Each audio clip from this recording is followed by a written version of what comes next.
Hi friends, ఈ రోజు నేను చూపించబోయే రెసిపీ జొన్నలతో కిచిడి. జొన్నలను రాత్రైనా నానబెట్టుకోవచ్చు, లేదు అంటే పొద్దున లేస్తానే నానబెట్టుకొని ఒక 5-6 గంటలు నాననిచ్చుకోవాలి. జొన్నలను రాత్రి నానబెట్టాను నేను. ఈ నీళ్ళని రాత్రి నానబెట్టినట్టు వంపేసి ఇప్పుడు మళ్ళీ ఒక మారు కడగాలి. మళ్ళీ ఒక మారు నీళ్లు పోసుకొని కడిగేసి మనం బొరక గిన్నె ఉంటుంది కదా, ఇందులో నీళ్ళన్నీ ఒరిగేంత వరకు ఉన్నించుకోవాలి. నేను ఇద్దరికి సరిపడా చేస్తున్నానండి. ఒక గ్లాస్ జొన్నలు అయితే 3 గ్లాసులు వాటర్ పడుతుంది ఎసురు. అన్ని నీళ్లు వడిసిన తర్వాత ఈ జొన్నలు తీసి మనము మిక్సీకి వేసుకోవాలి. సన్న రవ్వలాగా పట్టుకోవాలి. ఇలాగా రవ్వలాగా పట్టుకున్న దానిని మనము గిన్నెలోకి ట్రాన్స్ఫర్ చేసుకుంటున్నాను. ఈ రవ్వలోనే సన్నగా తరిగిన క్యారెట్ ముక్కలు, ఇవి మన ఇష్టం అండి. ఎక్కువైనా వేసుకోవచ్చు, తక్కువైనా వేసుకోవచ్చు. ఇన్ని క్వాంటిటీ అనేది ఏముండదు. పచ్చిమిర్చి ముక్కలు, టమాటా ముక్కలు, క్యాప్సికమ్ ముక్కలు, ఆనియన్స్, సన్నగా తరిగిన అల్లం ముక్కలు, ఇంకా మీ దగ్గర బీన్స్ కానీ అలా ఏమైనా ఉంటే కూడా అవి కూడా వేసుకోవచ్చు. నేను 1 గ్లాసు అవి తీసుకున్నాను జొన్నలు కాబట్టి 3 గ్లాసులు వాటర్ వేసుకోవాలి. తగినంత ఉప్పు వేసుకోవాలి. కొంచెం పెప్పర్ వేస్తున్నాను. 1 స్పూన్ జీలకర్ర వేసుకుంటాను. నేను జీలకర్ర అన్నింటిలో బాగా వాడతానండి, ఎందుకంటే జీలకర్ర అరుగుదలకు చాలా మంచిది. కొంచెం వాము వేసుకుంటున్నాను. అన్నీ వేసాక ఒక మారు కలబెట్టుకోవాలి. ఇలా కలబెట్టుకున్న తర్వాత కుక్కర్లో పెట్టుకొని 5 లేదా 6 విజిల్లు రానిచ్చుకోవాలి.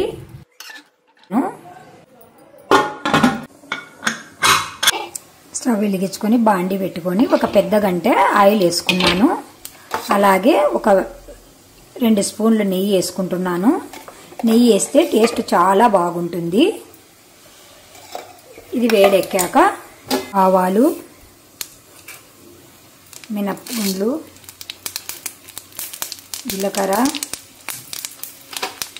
శనగబ్యాళ్ళు, నా దగ్గర కరివేపాకు కొత్తిమీర లేదు, వేయలేదు. అవి 2 వేసుకుంటే చాలా బాగుంటుంది టేస్ట్. నెయ్యి వేసినందుకు నురుగు వస్తుందండి. ఈ బాగా చిటపటలాడాక స్టవ్ ఆఫ్ చేసుకోవాలి. మంచి స్మెల్ వస్తుంది నెయ్యి వేసుకున్నామంటే. స్టవ్ ఆపేస్తున్నాను. 6 విజిల్లు 7 విజిల్లు వచ్చాక కుక్కర్లో నుంచి తీసేసి ఇలా ఒక్కసారి అంతా కలబెట్టుకుంటే బాగా కలుస్తుంది. ఇప్పుడు కాసేపు వేడి పెట్టుకోవాలి. కొంచెం పసుపు వేసుకుంటున్నాను. చాలా విటమిన్లు ఉన్న బలమైన ఫుడ్ అండి ఇది. మీరు తప్పకుండా ట్రై చేయండి. మీకు ఇలా లూజ్గా వద్దు, గట్టిగా కావాలి అనుకుంటే ఎసురు తగ్గించుకోండి. నేనైతే 1కి 3 వేసాను. మీరు 2.5 వేసుకున్నారంటే కొంచెం గట్టిగా వస్తుంది.